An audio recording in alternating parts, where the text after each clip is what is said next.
este evento del Instituto de Biología y bueno, pues vamos a comenzar con la presentación del libro del doctor Luis Zambrano de aquí del Instituto, pero antes de comenzar pues tenemos que hacer los avisos de seguridad que ya son cotidianos en este espacio. Entonces, bueno, tenemos dos salidas de seguridad, una por el lado derecho de ustedes y otro por el lado izquierdo. Entonces la idea es que en caso de que suene una alarma o que haya algún evento inesperado, pues abandonemos este recinto de una forma ordenada, ¿no? Sin gritar, ni correr, ni empujar, como siempre lo hemos hecho. Bueno, desde primaria practicamos, ¿no? No corremos, entonces creo que lo tenemos muy practicado. Pues bueno, es para mí un gusto estar aquí y tener la oportunidad de presentar un trabajo de uno de los investigadores del Instituto de Biología y del Departamento de Zoología. Y bueno, vamos a comenzar primero con unas palabras de la doctora Susana Magallón, directora del Instituto, y después procederemos a hacer comentarios acerca del texto. Gracias. Susana.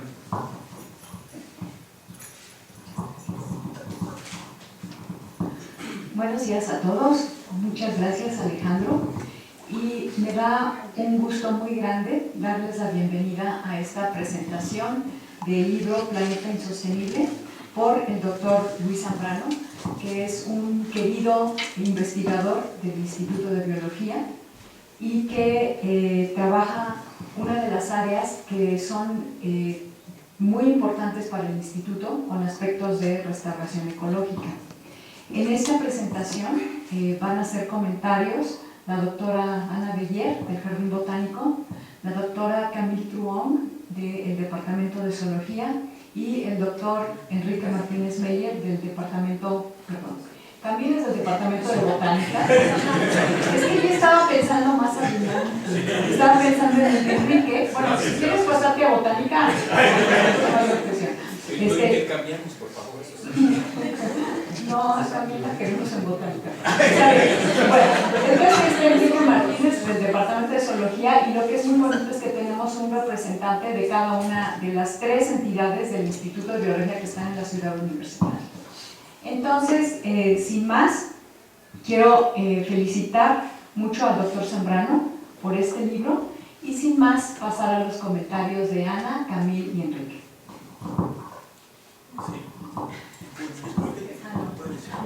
Bueno, perdón, Alejandro. Muchas gracias.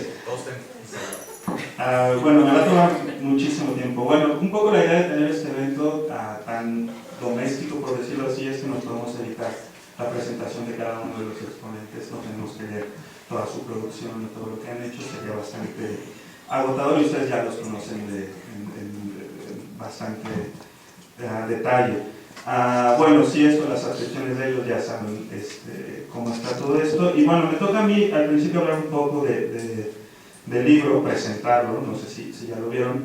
Pues el título es Planeta Insostenible, si se notan pues tiene la primera sílaba entre paréntesis, lo cual hace que uno dude un poco acerca del título, ¿no? Si tiene que leer el in o no leerlo, o al menos plantea una duda de cómo leer este texto, ¿no? Pues bueno, este es un trabajo, es un libro que está publicado por Turner Noema y que también tiene la participación obviamente de la Universidad y del Instituto de Biología. Tiene una ilustración que es de Juan Pablo Ayala y es una ilustración pues bastante interesante que yo no la entendí muy bien, a ver si después pueden hacer una interpretación un poco más acabada de ella. Pues es como un árbol, hay raíces, hay semillas y hay unos peces colgados o como en un palo, dependiendo si lo ven de atrás, de arriba para abajo, de abajo para arriba. Eso ya lo verán ustedes o lo interpretarán como quieran cuando tengan el libro con ustedes. Y es un libro, pues tiene 197 páginas y tiene 15 capítulos. Y los capítulos son pues relativamente cortos. Y una de las primeras cosas que llama la atención es que los títulos son muy llamativos y muy divertidos. Uno no sabe si leerlos o ponerse a bailar en primera instancia. Entonces el primero se llama Los Caminos de la Vida, después hay otro que se llama ¿Y tú que te creías el rey de todo el mundo? Los transgénicos llegaron ya, o Felicidad, hoy te vuelvo a cantar. Estos son títulos pues representativos. Entonces, pues la lectura de cada uno de los capítulos es bastante divertida y realmente da la sensación de que estamos platicando con Luis directamente. Es un texto que se lee muy fácil y realmente muy divertido. Entonces, bueno, hablar de este libro es bastante complicado porque prácticamente habla de todo, ¿no? Y por estas páginas pasan autores desde Aristóteles, Santo Tomás de Aquino, Malthus, Darwin, Humboldt, George Bush, ecólogos como Odum o MacArthur. Entonces, bueno, pasando con todas estas personas, obviamente es un texto que ya se imaginarán, habla de todos los temas. Entonces, en general, yo encontré que podía hablar de historia de la ciencia, filosofía de la ciencia, de la vida cotidiana, como tomamos un camión en la mañana o si decidimos tomar el metro, otras cosas, popotes en las tortugas, debemos usar los popotes, autos eléctricos, consumo de carne, cambio climático, ecología de ecosistemas acuáticos, bottom-up y top-down, fósforo, ambientes eutrofizados, felicidad, cambio de paradigmas, ajolotes. Me sorprendió un poco que la palabra ajolote aparece hasta la página 115 y eso me sorprende bastante de una persona que tiene como nombre de Twitter ajolote, ¿no? Entonces, bueno, yo pensé que iba a salir antes. Y bueno, sin más preámbulo, pues les cedo la palabra en primera instancia a Ana Beller.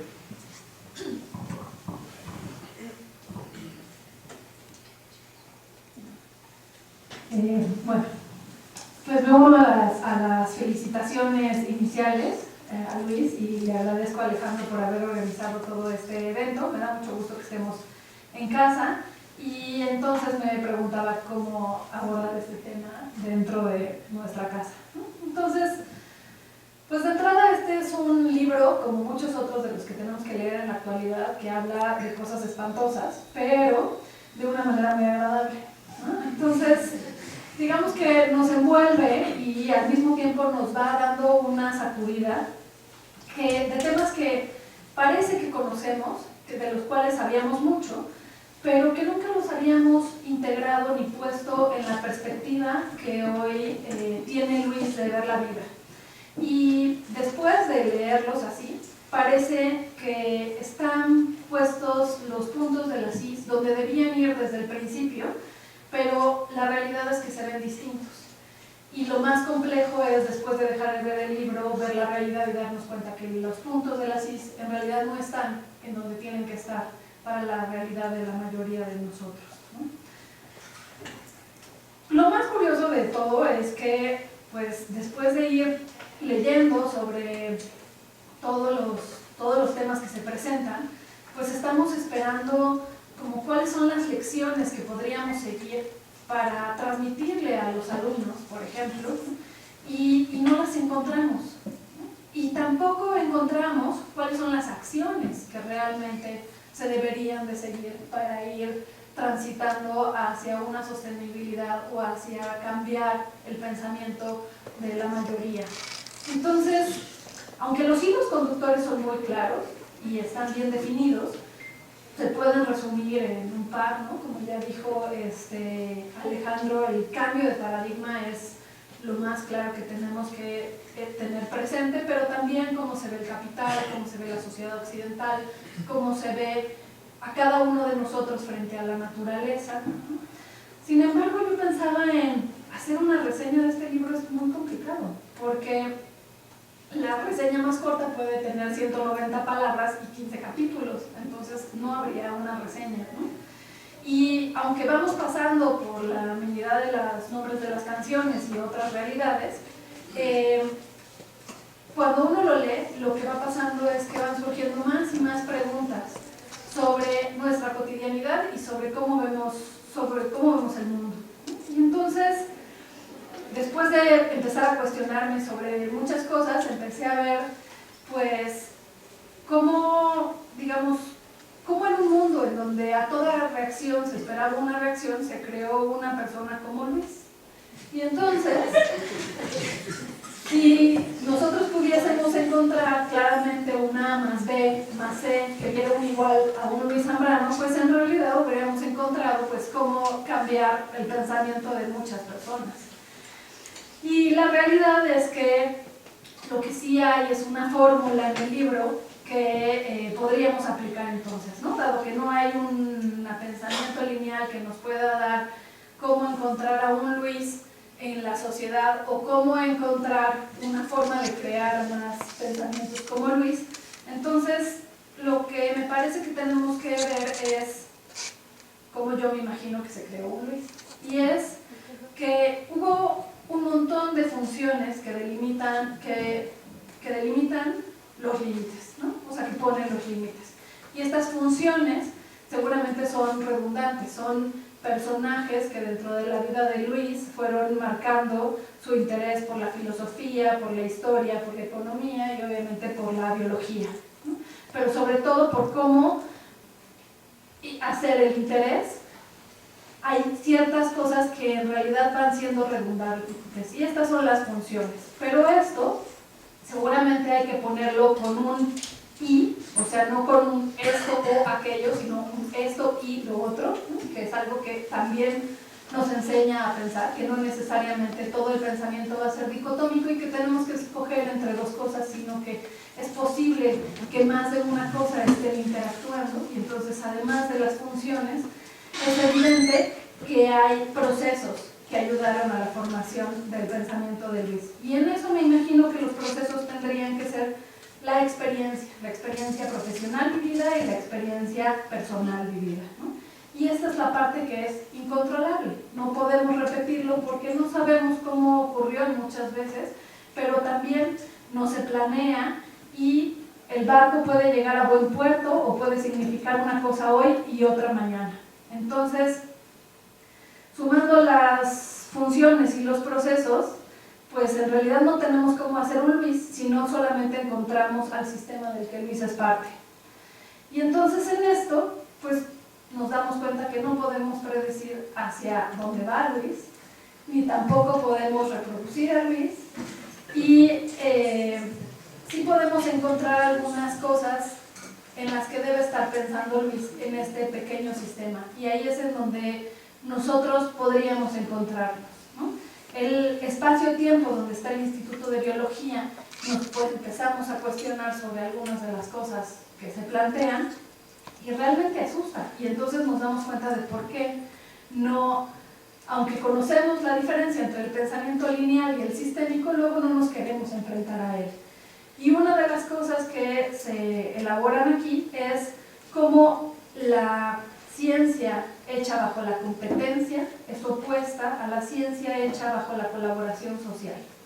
Y entonces, si no existe la colaboración social y todos competimos entre nosotros, entonces vamos a llegar al fenómeno que conocemos como la tragedia de los comunes, ¿no? Donde se colapsa finalmente la sociedad porque todos compiten tanto que luchan por el individualismo, ¿no?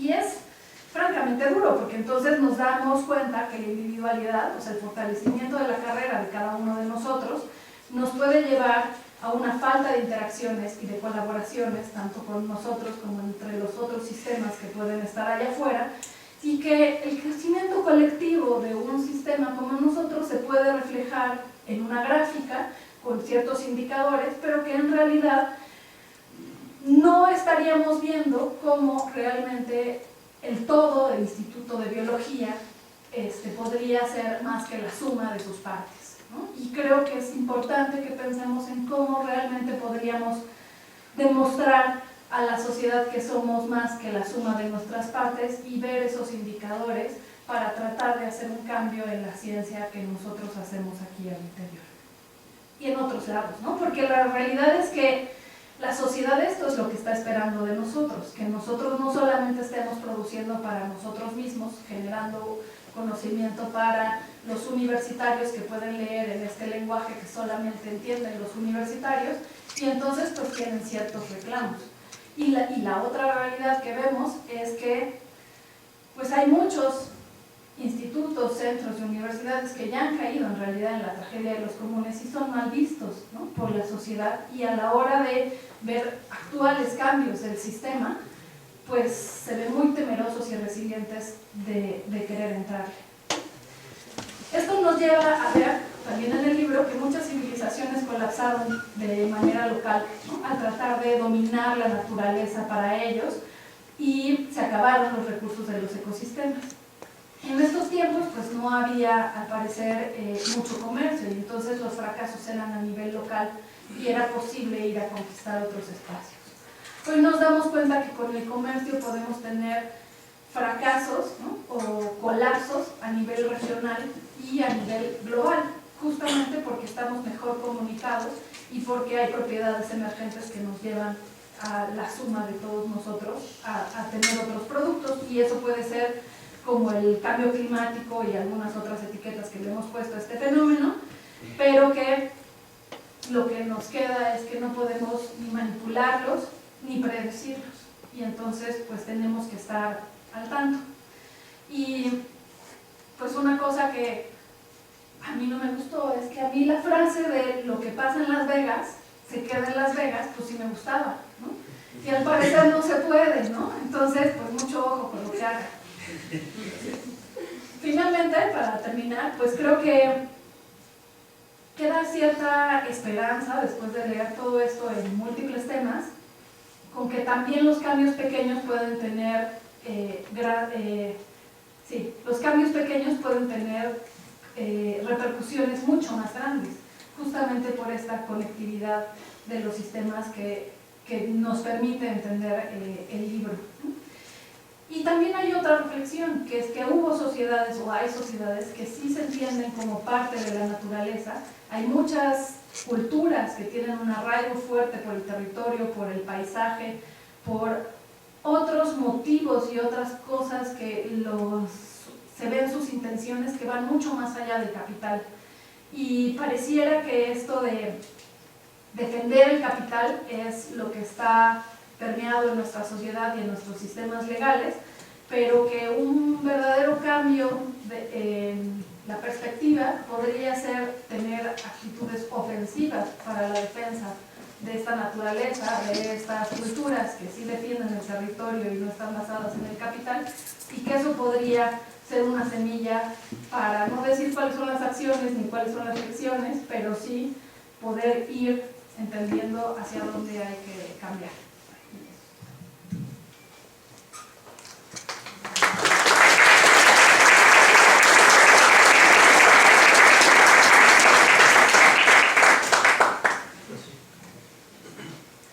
Bueno, ante todo quiero agradecer a Luis por la invitación a comentar su libro, y pues le felicito por eso. Y entonces estaba pensando, como probablemente muchos de ustedes todavía no han leído el libro, que para comentarle elegí un par de frases que a mí me llamaron la atención para que juntos con todos ustedes podemos empezar a entrar en este libro. Entonces, en la introducción que se llama Los caminos de la vida, Luis pues nos comenta, el autor: estamos preocupados por resolver los problemas que surgen de la carretera, pero no nos hemos planteado hacia dónde queremos ir. Y eso es algo que pues me llamó mucho la atención, y yo creo que todo el libro habla mucho de esto, de desarrollo de muchas tecnologías para sustentabilidad, para cambio climático, etcétera, etcétera, pero siempre de un punto de vista que es como lineal, ¿no? El pensamiento lineal de un pequeño problema, otro pequeño problema, pero en realidad globalmente si pensamos nosotros como sociedad, nosotros como cultura, ¿dónde queremos ir? Y pues estamos así, no sé, ahorita vemos, ¿no? Entonces, esto es una frase que me llama mucho la atención. Otra que, pues, es algo que se supone que es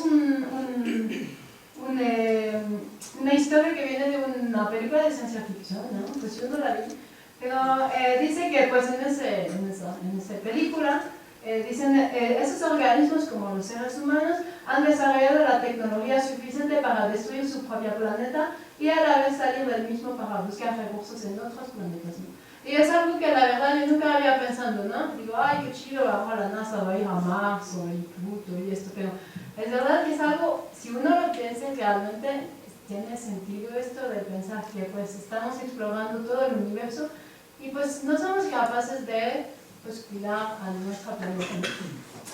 Suele decir, hablando de cuidar a nuestra planeta, que hay toda una parte del libro que habla un poco de esto, de la relación de los humanos con el planeta, y esa relación un poco de superioridad, ¿no? Que es como, ay, nuestra pequeña planeta que tenemos que cuidar.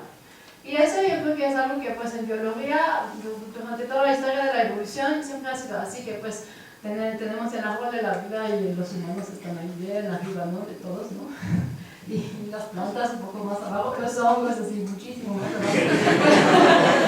Y pues ahí el día conjunto, yo creo que estas son cosas es interesantes del libro que salió, porque son cosas que están cambiando mucho, pero pues es algo que es interesante reflexionar sobre eso, porque son imágenes que tenemos desde siempre y nunca lo hemos pensado más. Entonces, algo lindo de este libro es que sí que está empezando a plantar pequeñas semillas en su cerebro cuando lo leen, y no lo piensan mucho, pero después acaban de leer, se van a dar una vuelta en bicicleta, no sé, y siguen pensando en esto, y hay muchas cosas que empiezan a crecer con eso. Entonces, siguiendo, pues, hay toda una gran parte que se habla de pues, que la naturaleza en general, el hombre que quiere hacerlo, quiere controlarlo, quiere dominar, quiere saber medirlo, predecirlo. Y un problema que viene de esto es que la naturaleza desconocida genera miedo. Yo personalmente, pues no sé, quizás es porque crecí en el campo, yo tengo mucho más miedo a los humanos que que caminar solo en el bosque, ¿no? Pero es verdad que hay muchas cosas así. Yo soy de Suiza, ahí tienen esa cosa con el lobo, por ejemplo, que toda la gente tiene mucho miedo al lobo, dicen que se roba a los niños y etcétera, etcétera. El lobo desapareció de Suiza en los 1930, 40, por ahí. Y pues ahora con las medidas de protección, no en Suiza, pero en todos los Alpes, entonces en Italia, en Austria, el lobo está empezando a volver. Y cada año hay un lobo que tiene mucho ánimo y pero quizás muy inocente, que cruza la frontera y que pues entra en el territorio suizo, y cada año lo acaban matando. ¿Por qué? No porque el lobo roba a los niños, ni siquiera roba a los ovejas, en realidad es por miedo. La gente tiene mucho miedo y para tratar de enfrentarse a ese miedo van a querer controlar la naturaleza o dominarle, pero en realidad hay otras formas de verlo, ¿no? Solamente quizás, bueno, de entender que pues, primero entender que somos parte de esto, entonces es tener miedo a nosotros mismos, tener miedo a la naturaleza, ¿no? Y pues, pero digamos que hay que entender que en toda esa cosa de hablar después de cambio climático, de sustentabilidad, hay una capa emocional que está abajo de esto en la sociedad, y eso es lo que hay que tocar nosotros como biólogos para explicar a la gente, no solamente con hechos, pero también tocar esa capa emocional para que ellos empiezan a pensar la naturaleza de otra forma. Yo no sé si la gente tiene comentarios, pasemos al final. Al final. Ok, sí, bueno, hablando de cambio climático, hay un capítulo sobre eso, y entre tanto dice el cambio climático es el golpe que la sociedad occidental necesitaba para entender que sí podemos llegar a un límite en este planeta. Yo creo que nosotros como biólogos todos lo sabemos. Yo creo que hay mucha resistencia de parte de mucha gente en la sociedad, quizás justamente por eso, porque tenemos mucho miedo.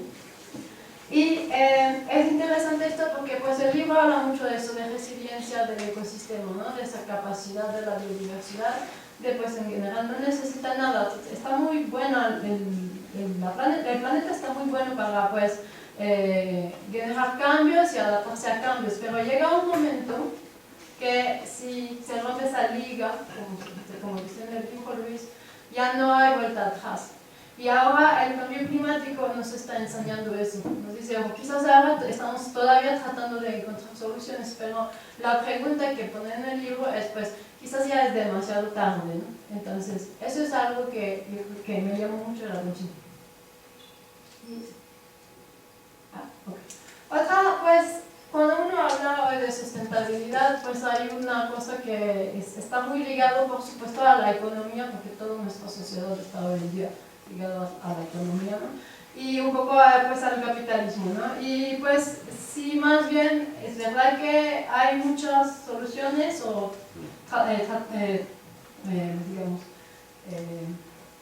pruebas para encontrar soluciones que se han hecho por gente que decir, bueno, si estamos en un sistema capitalista, vamos a tratar de ser nosotros capitalistas también. Entonces se habla de huella ecológica. Es decir, pues, ok, hay una empresa que quiere construir ahí un puente, pues vamos a decir cuál es el impacto ecológico y cómo esto se puede compensar, ¿no? En términos de mercados. Pero el problema es que pues, los biólogos se han convertido en negociadores, pero que en realidad tenemos muy pocos elementos para negociar. Y entonces estamos jugando el juego de ellos sin tener muchas cartas en nuestras manos, ¿no? Y eso es un problema. Algo que es interesante también es que en esa visión lineal de la ciencia hay esa idea de que todo lo que se gana se pierde, todo lo que se pierde se tiene que ganar de vuelta, ¿no? Es como ese sistema cerrado. Voy a darle otro ejemplo de Suiza, pues perdón, que de hecho tiene mucho que ver con, hablaba Luis un poco de eso del manejo de los bosques, ¿no? Ahí en los años 80 hicieron una ley que decía que cada vez que se cortaba un árbol se tenía que plantar otro árbol. Y pues en ese momento la idea en realidad era muy ingenua y era buena, ¿no? Es decir, pues si perdimos carbono vamos a tener otra vez carbono, ¿no? Y de verdad era por ley. Si una persona en su jardín cortaba un árbol, tenía de alguna forma que plantar otro árbol, ¿no? Y los suizos respetan muy bien las leyes, entonces se hizo así durante 10 años. Pero poco a poco, en los 90 hasta yo creo los 2000, se dieron cuenta que los bosques andaban muy mal. Los bosques no estaban bien. Primero los forestales se dieron cuenta, después los biólogos. ¿Y qué estaba pasando? Estaba pasando que primero la gente no quería cortar más árboles, entonces todos los bosques estaban no había más regeneración. Toda la dinámica de la sucesión vegetal, que pues hoy en día yo creo que muchos de nosotros, para nosotros es muy lógico, ¿no? Hay que dejar el árbol cortado, hay que abrir, hay que tener luz para que los organismos puedan así regenerarse. Todo eso se estaba perdiendo. Entonces, pues por supuesto, cambiaron esta ley y ahora no hacen esto, pero digamos que eso es un buen ejemplo de una idea que pues sí, era una buena idea mirando una sola parte de un problema, ¿no? Como una solución lineal, pero en realidad mirando a todo el ecosistema, esto no es una solución a largo plazo para todo el ecosistema. Y nosotros como biólogos, pues no podemos decir, ay, ok, ustedes entonces van a sacar tanta energía de la naturaleza, pues entonces tienen que darnos tanto, ¿no? Estos de carbono por dinero, no sé.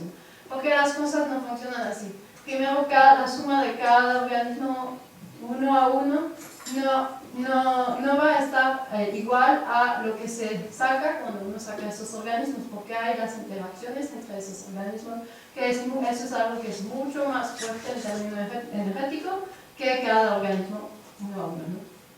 Pero pues entonces yo creo que ahí todavía nosotros como biólogos estamos un poco como así, como no sabemos bien todavía cómo enfrentarnos a estos, porque además son esas empresas o esos, digamos, en el gobierno, son los que nos dan fondos para investigar también, entonces estamos un poco con las manos ligadas con eso. Pero pues me pareció interesante. Y para acabar, pues Luis da una imagen muy linda de pues, lo que llama el conocimiento humano y lo compara en el Pedregal de aquí Sonora, sí. Y dice ahí las plantas y animales se rebelan contra la lógica humana que solo se puede sobrevivir en lugares acondicionados para la vida. Es decir, que pues nosotros pensamos que pues para poder tener vida hay que hacer un jardín y ponerle nutrientes y agua y tal. Y pues las plantas dicen, y los animales y los hongos.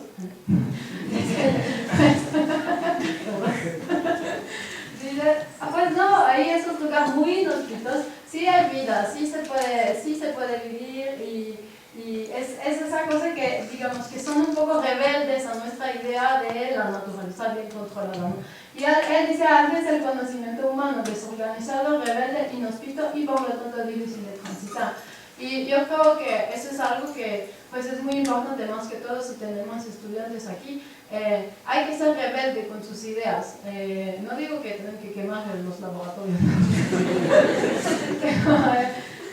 pues yo creo que yo con mis estudiantes pueden hablar con ellos. Yo creo que en términos de cómo hacer un experimento o cómo seguir un protocolo, ahí sí hay que ser con mucho rigor y con mucha estructura. Pero en términos de ideas, en términos de cómo desarrollar la ciencia, ahí sí, por favor, sean rebeldes. Hay que, en inglés se dice think out of the box, ¿no?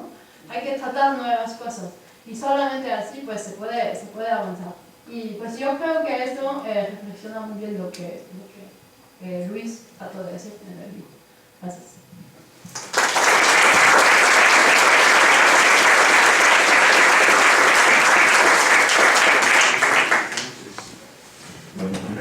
gracias también Luis y Alex por organizar esto y por invitarme a participar en comentar el libro de Luis.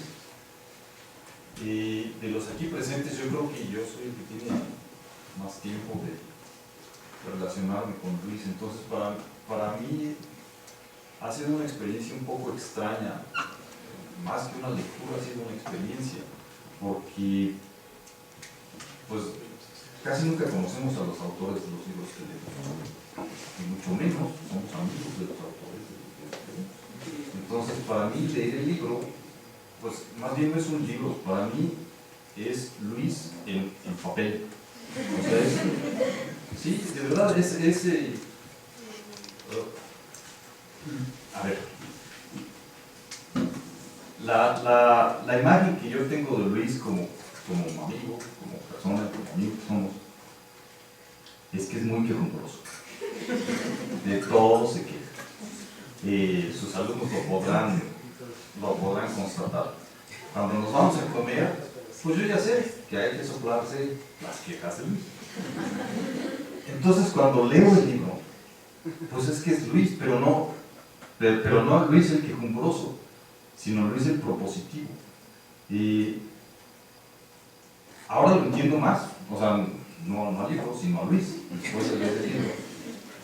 Yo se lo decía hace un ratito que estábamos platicando, le digo, es que esto es una catarsis, o sea, este eres tú en una catarsis. Tenías que sacar todas esas ideas y todas esas, voy a decirlo así, aunque no es la palabra correcta, pero esas frustraciones que tienes ante la vida, ante cómo suceden las cosas que te importan, lo expresas acá. Entonces yo, pues, ya lo comentó Alex, o sea, los títulos son como así, ingenioso, así, pícaro, nos pone apodos a todos, pues así le puso apodos en sus capítulos del libro. Pero yo me pregunté, bueno, ¿para quién está escrito este libro? O sea, no es un libro técnico, no hay ninguna cita en el libro, aunque tiene una bibliografía, y como lo dice Alex, es una travesía desde Aristóteles, nos cuenta cómo se murió Descartes, luego que Aldo Leopold estaba malito y escribió una carta, o sea, hay cosas muy de novela, hay cosas muy técnicas, pero platicadas de una manera maravillosa. El capítulo sobre cambio climático, que es mi tema, es impresionante la manera en que hace las analogías, las metáforas, cómo empieza platicando de ligas y acaba explicando por qué los sistemas complejos cambian de estado y cómo es difícil regresar a los estados originales. Entonces es un libro que yo le voy a regalar a mis hijos, que son preadultos o adultos en su primera etapa, porque es un libro para todos, pero es un libro también para nosotros los que estamos aquí, los colegas de Luis, los alumnos del instituto, porque es herético, es provocador, es insolente en algunos casos y propositivo sobre todo, ¿no? O sea, es una queja de Luis en cómo enfocamos los problemas que ahora estamos viviendo como sociedad o como humanidad, que son gigantes, ¿no? Y cómo la forma de abordar los problemas desde la ciencia y la relación desde la sociedad a la naturaleza ha funcionado, pues estamos hasta donde estamos, por eso el desarrollo de la tecnología ha llegado hasta donde ha llegado, por la manera lo ponen como el paradigma lineal de abordar los problemas donde hay una causa y un efecto, pero para los problemas que ahora los estamos viendo desde otra perspectiva, eso ya no funciona. Y la propuesta, lo que él propone es la ruptura del paradigma lineal hacia un paradigma sistémico. sistemas complejos y entonces no ver las cosas como causa-efecto, sino como la integración de un montón de elementos y sobre todo de las interacciones que tienen esos elementos para poder entender cómo funciona y a partir de ahí buscar nuevas soluciones diferentes. Y no nos dice cómo, nomás o sea, no es un recetario y eso lo ha dicho desde su primera presentación, él lo ha dicho, ni es la intención. Es plantear los problemas. Y ahora estoy muy entusiasmado con otro autor, que se llama Yuval Noah Harari, que es un tipo que ha escrito una trilogía sobre la humanidad, la historia, el futuro y el presente de la humanidad en ese orden. Tiene una claridad impresionante, así como les decía yo hace rato aquí, como tenemos macroecólogos, hay macrohistoriadores, porque él es historiador. Y en su último libro, que es sobre el presente de la humanidad, la primera frase de su introducción dice que estamos viviendo en una época de revolución, sin duda, ¿no? En donde la información fluye como nunca antes. Entonces lo que genera más que informarnos es confundirnos, ¿no? O sea, con tanta información pues nos confundimos. Entonces lo que necesitamos es claridad en las cosas, ¿no? Ya tenemos mucha información pero no tenemos claridad de las cosas y yo creo que este libro eso es lo que ofrece. Expone una variedad de temas relevantes, actuales, sobre los problemas de la humanidad y el origen de esos problemas y todo el tiempo relacionándolo con la naturaleza. Y explica por qué, desde su visión, claro, por qué están las cosas como están y por qué la solución no es por donde le estamos buscando como sociedad y por qué necesitamos romper el paradigma. Entonces hay grandes paradigmas que proponen y hay paradigmas chiquitos que también proponen. Entonces es un libro de rupturas. No se los voy a spoilear porque pues, si no lo van a comprar y aquí traigo yo mi bolso para que lo compren, pero es un libro importante. Yo así lo calificaría, es un libro importante. Me dio la noticia hace un ratito que ya está aprobado para publicárselo en España. Felicidades. Pero yo creo que debe de ir más allá, Luis. Yo creo que debería de buscar la forma de traducirlo al inglés por lo menos. Y buscar que haya más audiencia, porque sí creo que es importante lo que estás diciendo. Y como lo dices, le llega al público de todas las edades, ciertas edades para arriba, digamos, jóvenes y adultos, y a científicos y no científicos. O sea, lo que tú propones es desde la ciencia, una forma nueva de relacionar o de ver la relación con la naturaleza, de entender un poco de la ética hacia la naturaleza, la felicidad, o sea, transitas por muchos temas de una manera sencilla. Temas complicados los explicas de una manera sencilla y eso para nosotros, los que estamos metidos en el negocio de la ciencia, es muy complicado. Bueno, tú lo mencionas en el libro, uno de los grandes problemas de por qué la ciencia no tiene mayor influencia en la toma de decisiones es porque no sabemos transmitir los mensajes correctamente. Por un lado y por el otro lado no sabemos recibir los mensajes que queremos transmitir. Hay un problema de comunicación, ¿no?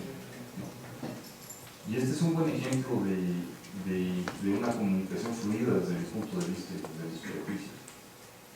Entonces a mí sí me gustaría que trascendiera no nomás las fronteras del país y del habla hispana, sino en las otras. Y solo, para no echarle tantas flores, no está bien. Hay algo que creo que exageraste, en lo que creo que exageraste. Pareces de la 4T porque todo es culpa de la visión occidental de las cosas. Y yo sinceramente yo creo que no es una cuestión de desarrollo occidental o de la visión occidental, del desarrollo de la visión occidental. Yo creo que es una condición humana, esto que tú planteas, y no se los voy a explicar porque no se los voy a explicar. Pero sí, yo creo que ahí exageraste un poco en esto de echarle la culpa a todo a los gringos y los europeos del oeste, desde los griegos, ¿no? Pero es una lectura muy entretenida. Yo lo tuve que leer a prisa pues, por el evento de hoy, pero lo leí completo, palabra por palabra. Ahí van a encontrar varios errorcillos de edición y cosas por el estilo, ¿no? En su punto, sino que es una lectura de reflexión, pero de deleite también. Se disfruta mucho al leerlo, y yo creo que a todos nos hace bien una lectura refrescante, es provocativa, ¿no? Y también a veces hasta uno siente penilla porque te sientes aludido cuando hace una crítica. Yo en especial, o sea, dije, sí, cierto, a veces veo desde una forma muy superficial los problemas que Luis los explica de una forma más, o sea, viendo el trasfondo de las cosas, ¿no? Entonces, en eso a mí me ha ayudado el libro, ¿no? A darme cuenta de limitaciones mías o de perspectivas diferentes de ver los problemas. Ya para terminar, el capítulo que más me gustó es el de Amazon y las algas, que es sobre por qué los lagos de Montebello se están eutrofizando y eso cómo se relaciona con, en el capítulo nunca menciona Amazon, nomás lo dice en el título, pero cómo se relaciona con la economía global o la macroeconomía. Leanlo, está bien interesante. Bueno, pues felicidades, Luis, y no sé, yo tengo una pregunta para ti, espero que ahorita que tú comentes algo. ¿Para dónde va? No sé, después que sí, porque nos dejaste, o sea, nos planteas los problemas, pero no propones soluciones, o sea, las soluciones que propones son la ruptura de paradigmas, pero o sea, esos son los que faltan los cómo, y bueno, ojalá en algún punto te animes a empezar a desarrollar.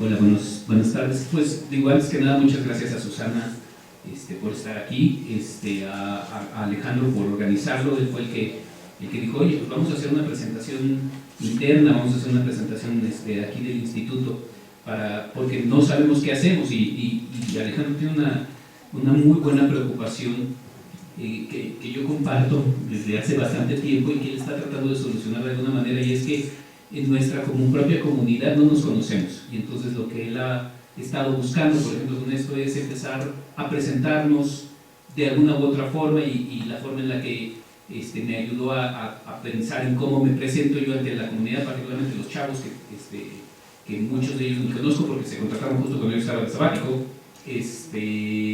ha sido esta, ¿no? Entonces también le agradezco mucho pues, a Alejandro, y le agradezco mucho a los tres presentadores, por ejemplo, una de las que no conocía yo era Camille, justamente, y pues les agradezco mucho sus comentarios y sus flores y sus críticas.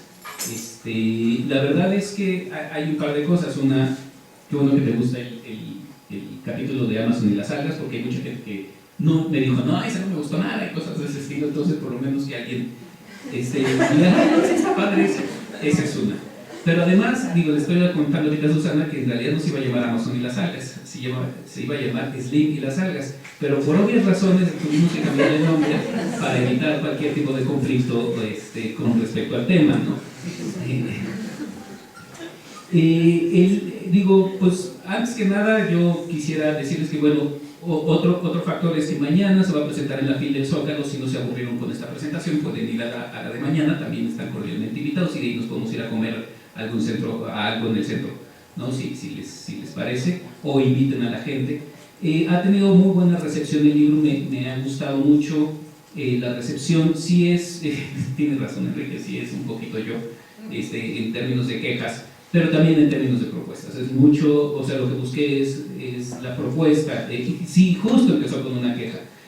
Hace como 4 o 5 años estaba yo viendo el Facebook y de repente me topé con esta noticia de que este gran millonario noruego decidió donar su yate para recoger basura, y entonces todo el mundo muy contento porque pues, recogía basura del mar, el gran millonario noruego. Yo decía, pero qué estupidez tan grande, ¿no? Y luego surge lo de los popotes, de la campaña antipopotes, porque sale este video de la pobre tortuga sufriendo y sangrando por la nariz porque el popote, etcétera, etcétera. Y yo decía, esta no es la solución, ¿no? Y entonces empecé como a tratar de entender cuáles eran los temas por los cuales nos estaba llevando para ese lado, y de ahí surgió la idea del libro,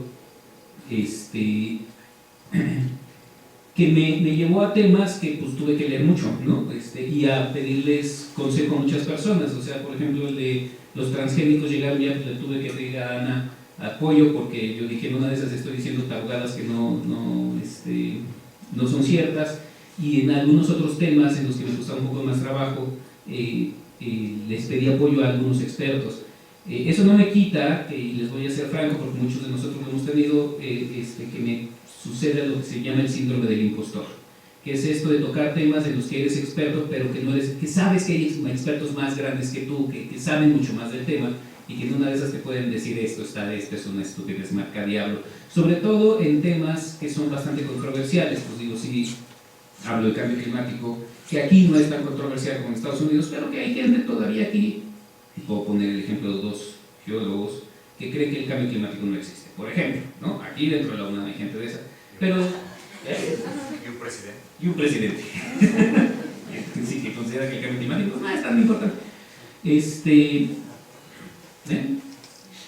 Bueno, hay más de un presidente, el de allá y el de acá, los dos.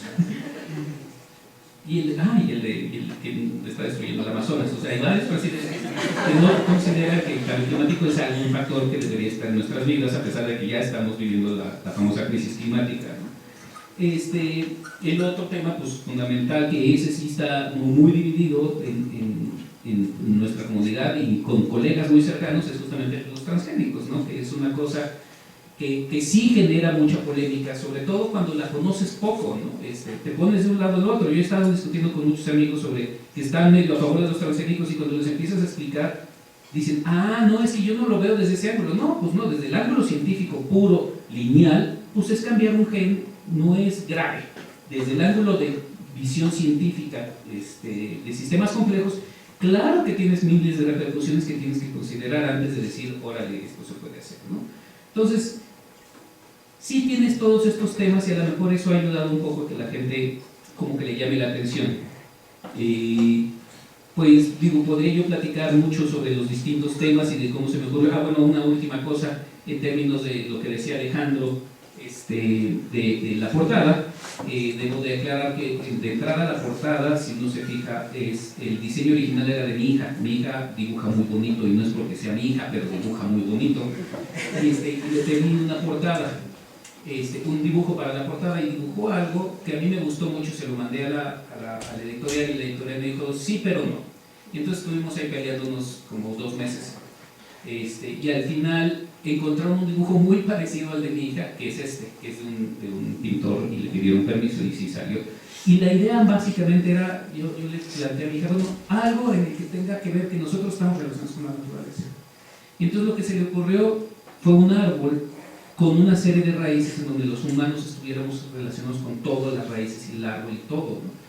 Y entonces se parece un poco a esto de los peces, porque parecen peces pescados. Entonces la relación de la naturaleza, que está representada con el árbol, con los peces que están ahí, que parece que está medio raro, pero pues que es una relación muy intrínseca y muy multifuncional, ¿no? Y esa es un poquito la idea, ¿no? de la portada. Digo, que está pacheca, pero está interesante, ¿no? Entonces, pues digo, si les interesan este tipo de temas, pues sí se los recomiendo. Y pues muchas gracias por venir y ojalá y les sea útil el libro de alguna manera. Gracias.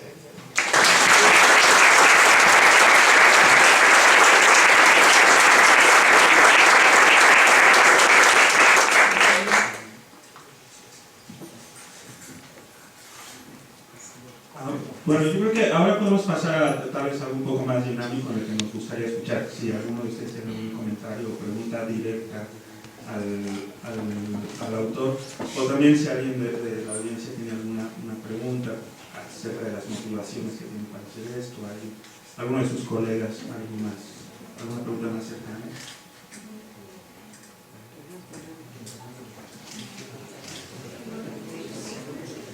Sí, a ver.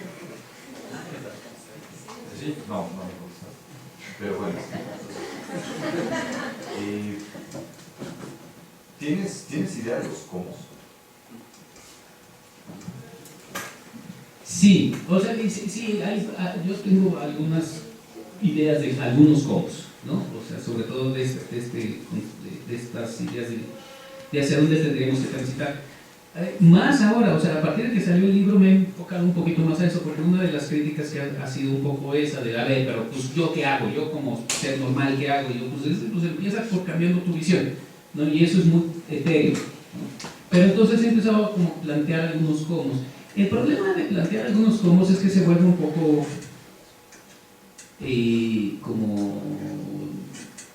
como si estuviera predicando, ¿no? Es que tienes que dejar de comer carne, es que tienes que utilizar más la bicicleta, cosas de ese estilo, que generan luego reacciones contrarias porque parece como superioridad moral, ¿no? De hecho, esa es una de las grandes discusiones que he tenido ahora con los urbanistas, es que les digo, oye, no, pues es que sí se tiene que generar infraestructura para bicicletas, ¿no? O sea, no, pero es que ustedes, los biólogos, ustedes se la viven creyendo que son superiores moralmente porque quieren proteger. Y tú dices, no, a ver, no estamos hablando de superioridades morales o no, es nada más un cambio en la visión de qué es lo que se tiene que hacer, ¿no?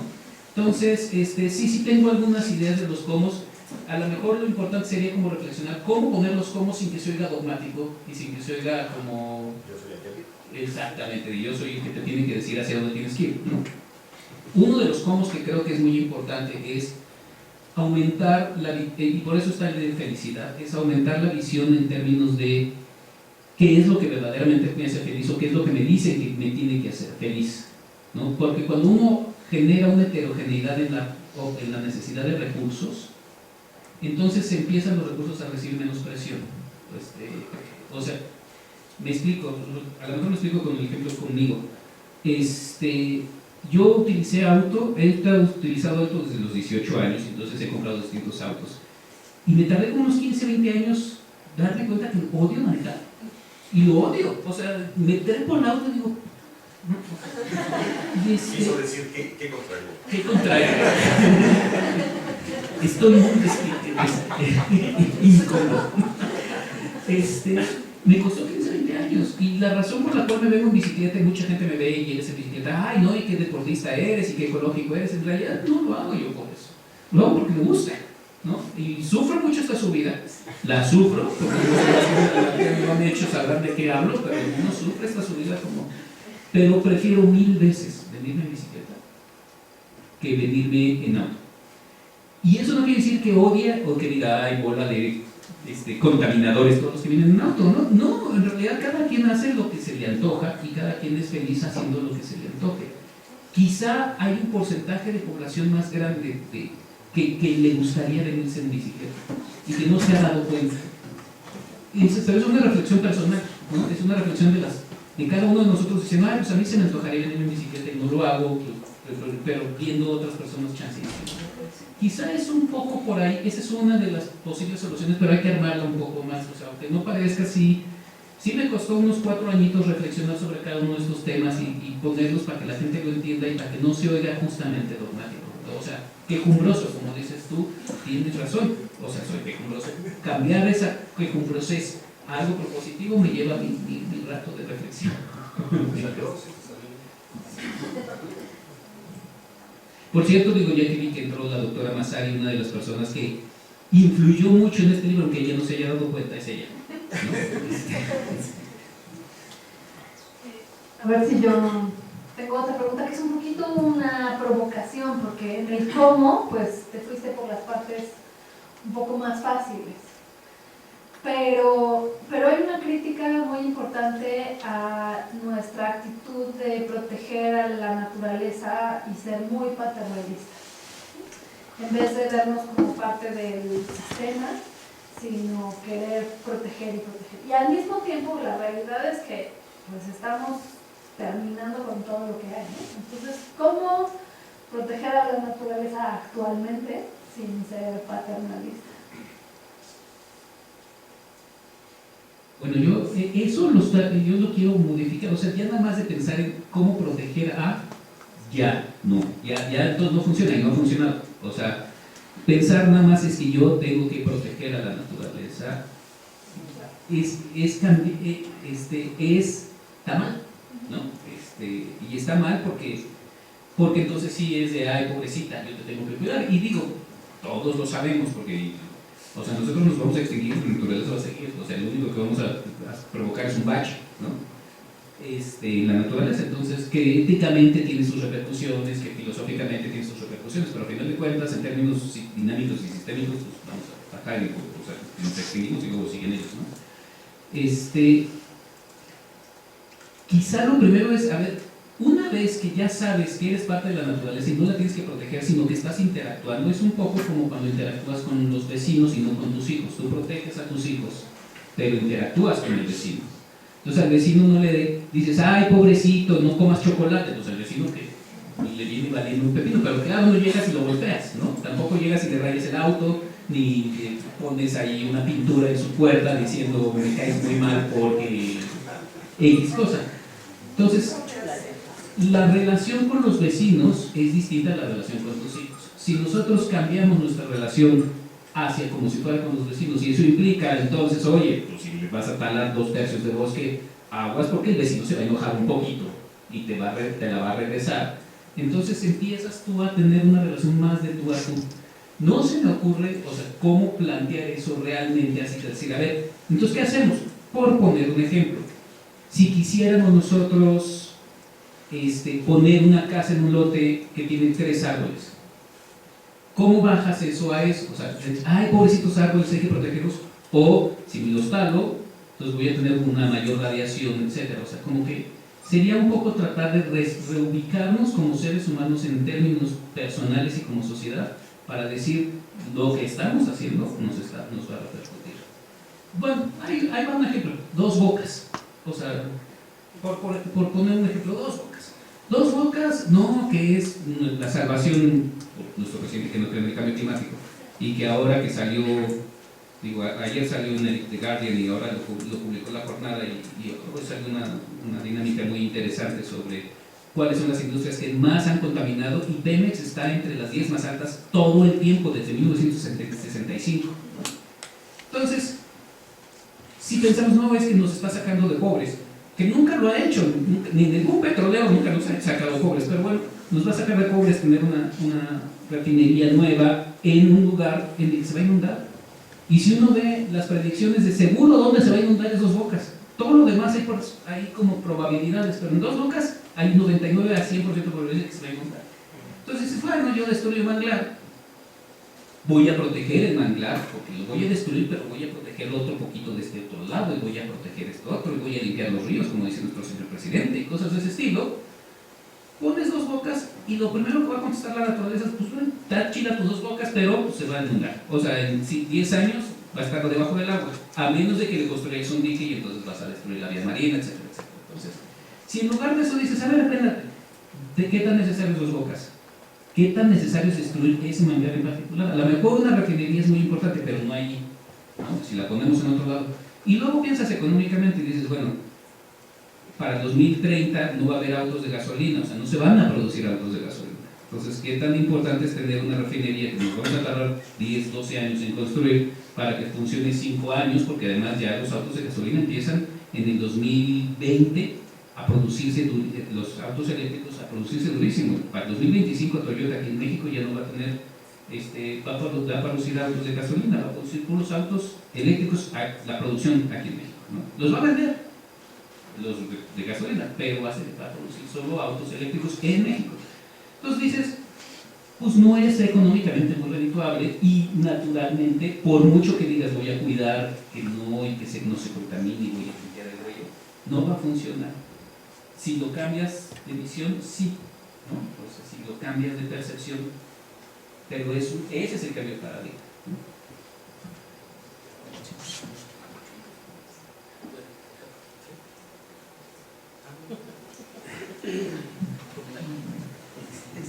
Gracias.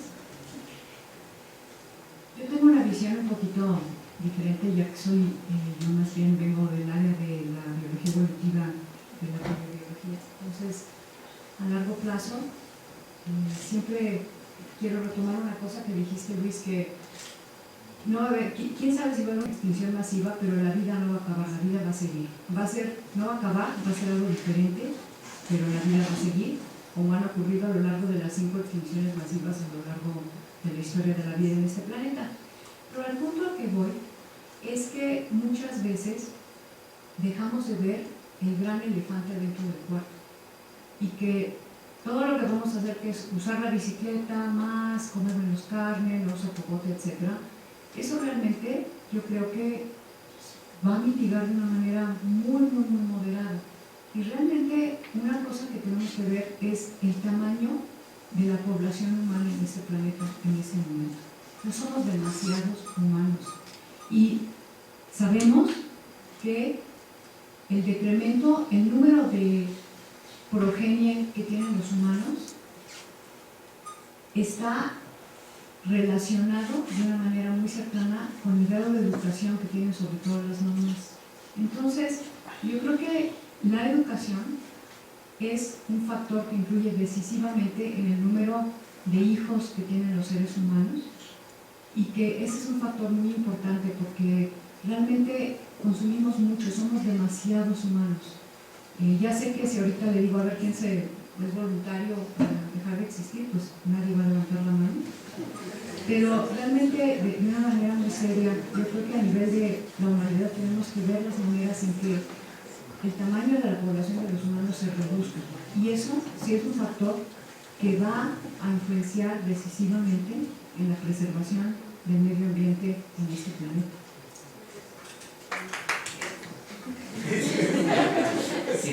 Ya completando con la idea de Susana, que es muy interesante porque justo las tasas de crecimiento y las velocidades de crecimiento de los seres humanos es muy fuerte.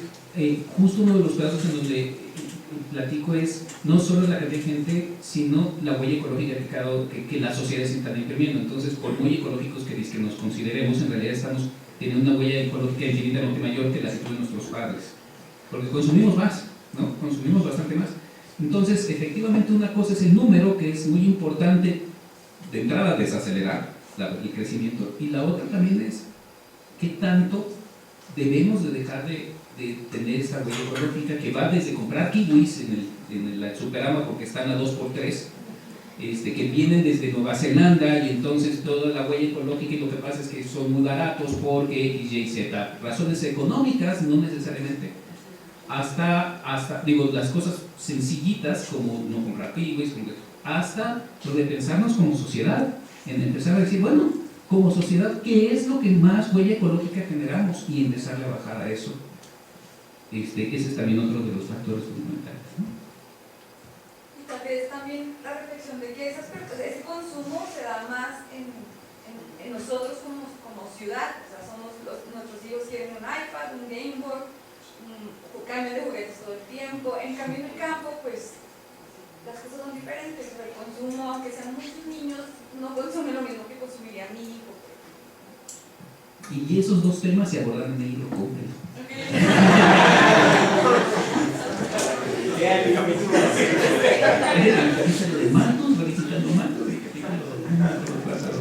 Pero sí, el de ciudades, el de metrópolis. Pero, y una última cosa, el instituto creo que tiene no sé cuántos ejemplares de venta, porque fue coeditor. A mí me dieron ejemplares para vender, que eso es como mis regalías. y todo lo que yo venda de lo mío se va a ir directo al proyecto de conservación del ajolote en Xochimilco, para que veas. Entonces, todas las regalías se van para allá, las mías, ¿no? Las del instituto no, porque tuvo que pagar para la impresión, entonces tiene que recuperar la impresión.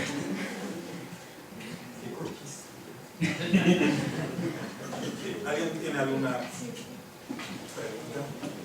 Bueno, yo, sí, ¿qué piensas de Greta? La niña. O sea, en resumen, de hecho, acabo de sacar un artículo en la revista de la universidad que acaban hoy de publicar y la voy a retuitear sobre Greta, ¿no?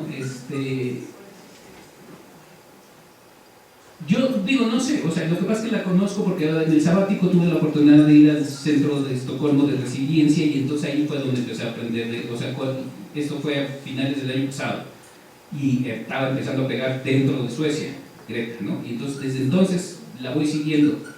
Digo, a mí en términos generales me parece maravillosa porque es como dura, seca y a la cabeza, que es lo que tienen los niños. Pueden decir el duro, seco y a la cabeza sin problemas, y lo que pasa es que los niños se inhiben porque los adultos los inhiben, y esta no se inhibe.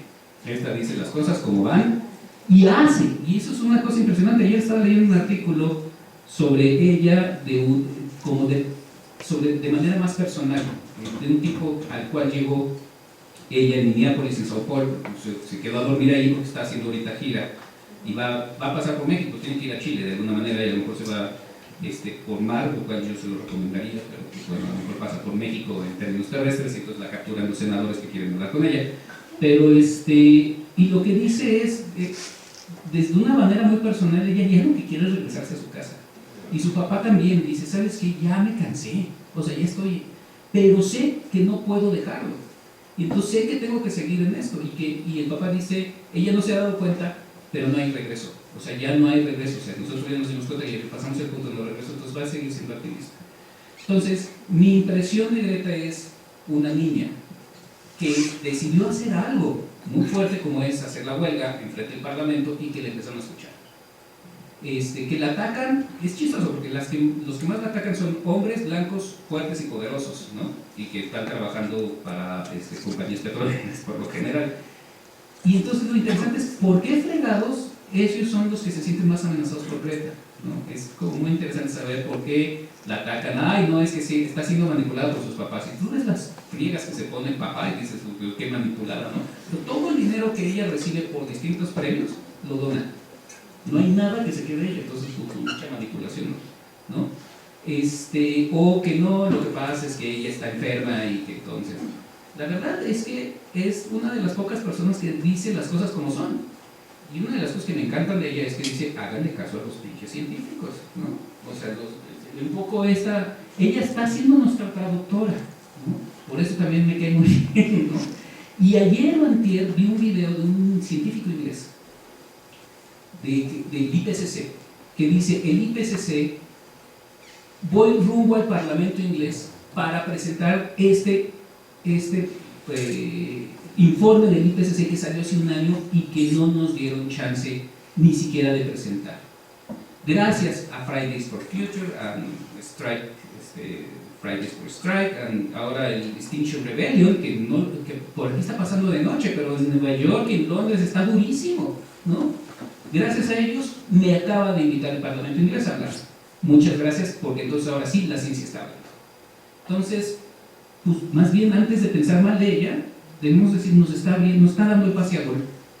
Si no lo metemos nosotros como científicos, pues tenemos a Messi que nos acaba de poner enfrente para meter el pase a gol y estamos haciendo el chicharitazo, ¿no? Eso es lo que pienso yo.